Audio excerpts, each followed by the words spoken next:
Hello, good afternoon everyone, and a very warm welcome to today's Wednesday lunchtime reflection from St Peter Mancroft Church. If you're looking around the church right now, please feel free to carry on.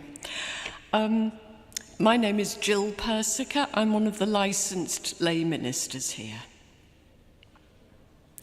And my subject today, the title of today, is Wildflowers and Grasses. Because there's a trendy thing people are doing nowadays with their gardens. It's called rewilding. You've probably heard, for example, of No Mow May. The idea is just to let your lawn grow and grow throughout May with any wildflowers that happen to be in it, and the insects, those vital pollinators, will just love it. And you'll be learning to love a new kind of visual aesthetic in your garden. Away with all that neatness with the manicured lawn and the tidy flower beds, and in with the new, with untidy abundance, uncontrolled, riotous colour and texture. Apparently, at the Chelsea Flower Show this year, 1/3 of all the show gardens deliberately incorporated what most people would call weeds, including brambles and thistles and purple knapweed. And if it's happening at Chelsea, it has indeed officially become a good thing. So, interested in all this, I went online and looked at all the different websites which give you advice on how to rewild your garden. It was very, very interesting. But it all looked a bit intimidating, to be honest, and quite a lot to learn. But there was one piece of very simple advice which really appealed to me, and the advice was this. In some parts of your garden, it doesn't have to be the whole thing, just in some parts, do absolutely nothing. That's the kind of advice that's music to my ears. Do nothing. And I'm going to tell you about two things that happened when I started doing nothing in my garden. First, I decided to stop weeding in my flower beds and borders, except for the very few places where I really was trying to protect a brand new or a fragile plant. And the result was utterly glorious. I was just astounded by how many new and different plants appeared, apparently out of nowhere. Some of them were genuine wildflowers, some of them were just self-seeded from my neighbours' gardens, and that was okay too. Now, I really don't know very much at all about wildflowers, but with the help of the internet and of a kind friend who's very, very knowledgeable, I have compiled a little list of what's turned up in my garden. And I've been wooed not only by the plants themselves, which are lovely, but also by the evocative names they go by. There has been great hairy willow herb, and field poppies and Welsh poppies. There's been purple toadflax, which is very tall, and ivy-leaved toadflax, which is tiny and is creeping all over my paths and walls. There's something called herb Robert, and muskmallow, and yellow archangel, would you believe it? I could go on and on with these names.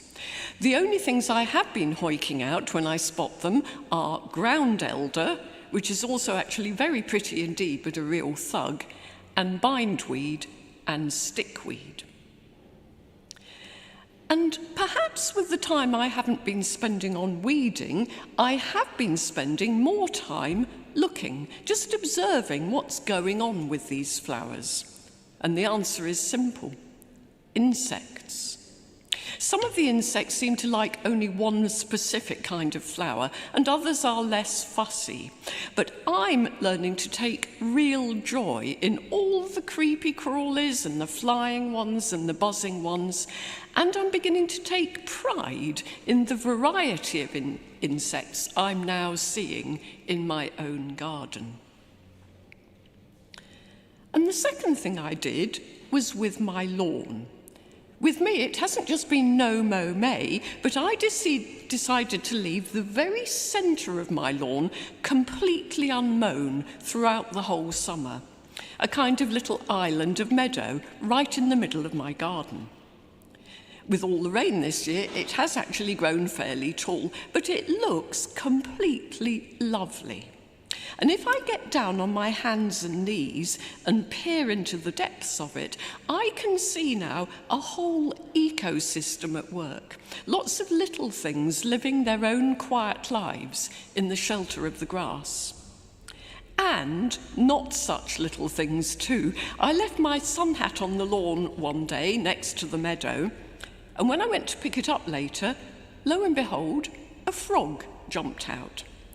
That's never happened to me before. But I have now, following the advice, mown my lawn, leaving just a little bit for refugees from where I've mown, and I've dried out the cuttings to make a winter mulch for my garden. I came across a lovely little poem the other day which sings the praises of grass, long grass. Not this time grass in a garden, but in much larger meadows. And the writer of this poem, a woman called Heather Allen, has noticed the same thing that I have, about how grass provides a safe habitat for so many creatures. And she begins her poem with a beautiful description of how grasses ripple and bend in the wind. So I'm going to read it for you. Grasses by Heather Allen. So still at heart, they respond like water to the slightest breeze, rippling as one body. And as one mind, they bend continually to listen. The perfect confidants, they keep to themselves a web of trails and nests, burrows and hidden entrances. Do not reveal those camouflaged in stillness from the circling hawks, or crouched and breathless at the passing of the fox. And for anybody watching online, I've put a link to that lovely poem up online if you'd like to have another look. And for me, as a Christian, it has felt that there is something spiritual in all this. Not just on ethical grounds, because rewilding is ethical. It's so very good for the environment, our poor, battered environment. But because my little bit of rewilding is helping me change and develop my relationship with nature. I've always been a keen gardener, but I'm gradually letting go of all my need to control and organise and tame, because I've seen this past summer that nature itself is, by the grace of God, a much more beautiful gardener than I am. Perhaps it's even a metaphor for our living. Perhaps if we could all do nothing a little bit more often and let nature or God do the work in the gardens of our souls. Thank you for being with me today, and I wish you every blessing for the rest of the day.